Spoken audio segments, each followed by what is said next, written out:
श्री कृष्ण की लीलाओं से शायद ही कोई इंसान अनजान होगा, लेकिन क्या आप जानते हैं कि श्री कृष्ण भगवान की डेथ कब और कैसे हुई थी? वो कौन था जिसके हाथों श्री कृष्ण की मौत हुई थी? इंसानियत और मनुष्य जाति को लगभग नष्ट कर देने वाला कुरुक्षेत्र का युद्ध शांत हो चुका था। अपनी जीत पर पांडव खुश नहीं थे, बल्कि युद्ध से हुई तबाही को देखकर उनका मन सहम गया था। युद्ध के बाद श्री कृष्ण पांडवों के साथ गांधारी और गिरतराज के पास उनके बेटे दुर्योधन की मौत पर शोक जाहिर करने और उनसे माफी मांगने पहुँचे। दुर्योधन का खून से लथपथ शरीर और अंधे माँ बाप की आंखों में आंसू देखकर पांडवों का भी दिल भर आया था। गांधारी पांडवों को नहीं बल्कि श्री कृष्ण को दुर्योधन की मौत का असली जिम्मेदार मान रही थी। गांधारी श्री कृष्ण पर चिल्लाई और चीखते हुए कहा, आप तो द्वारिकाधीश है, जिनकी पूजा मैंने खुद विष्णु का अवतार मान के की है। क्या आप अपने किए पे जरा भी शर्मिंदा नहीं है? आप चाहते तो अपनी दिव्य शक्ति से इस युद्ध को टाल सकते थे। बेटे की मौत पर आंसू बहाने वाली माँ का दुख तुम खुद अपनी माँ देवकी से जाकर पूछो, जिसने अपने 7 बच्चों को अपनी आंखों के आगे मरते देखा है। इसके बाद गांधारी ने श्री कृष्ण को श्राप देते हुए कहा, अगर भगवान विष्णु के लिए मेरी आस्था सच्ची रही तो आज से ठीक 36 साल बाद तुम भी इस धरती पर जिंदा नहीं रहोगे। द्वारका तबाह हो जाएगा और यादव वंश का हर इंसान एक दूसरे के खून का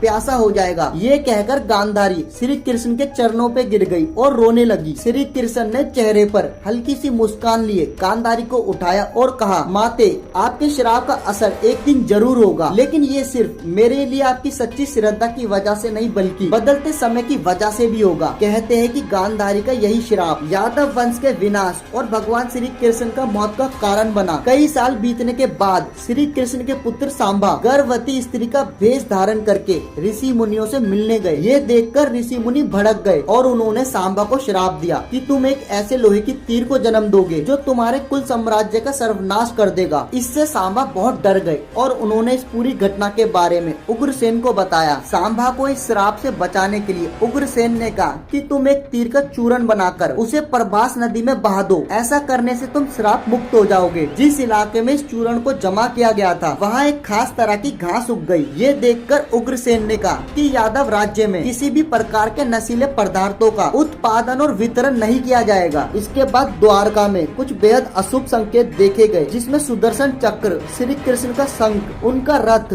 और बलराम के हल का अदृश्य हो जाना शामिल था। द्वारका में अपराध और पाप बढ़ने लगे थे। ये देखकर श्री कृष्ण परेशान हो गए और उन्होंने अपनी प्रजा से प्रभास नदी के तट पर जाकर पापों को प्रायश्चित करने का आग्रह किया। द्वारका वासी वहाँ जाकर मदिरा के नशे में चूर एक दूसरे से लड़ने लगे। गांधारी के श्राप के अनुसार यादव वंश के सभी लोग आपस में लड़कर मर गए। इस घटना के कुछ समय बाद श्री कृष्ण एक पेड़ के नीचे योग समाधि ले रहे थे। इसी दौरान जरा नाम का एक शिकारी वहाँ हिरण की तलाश में आ गया। जरा ने श्री कृष्ण के हिलते हुए पैरों को हिरण समझा और तीर चला दिया। इसके बाद शिकारी श्री कृष्ण के पास पहुँचा और अपनी गलती के लिए उनसे क्षमा मांगने लगा। तब श्री कृष्ण ने बताया कि उनकी मृत्यु निश्चित थी। श्री कृष्ण ने कहा कि त्रेता युग में लोग मुझे राम के नाम से जानते थे। राम ने सुग्रीव के बड़े भाई बाली का छुपकर वध किया था। अपने पिछले जन्म की सजा उन्हें इस जन्म में मिली है। दरअसल जरा ही पिछले जन्म में बाली था। ये कहकर श्री कृष्ण ने अपना शरीर त्याग दिया। श्री कृष्ण की मृत्यु को ही कलयुग की शुरुआत माना जाता है। तो दोस्तों, वीडियो को एंड करते हैं। अगर आप श्री कृष्ण को मानते हो तो वीडियो को लाइक कर देना और मुझे कमेंट करके बताना आपको वीडियो कैसी लगी। अगर यूट्यूब पे ये वीडियो देख रहे हो तो चैनल को सब्सक्राइब कर देना और फेसबुक पे देख रहे हो तो प्लीज यार फॉलो कर लेना। बाकी मिलता हूँ नई वीडियो में, तब तक के लिए बाय बाय।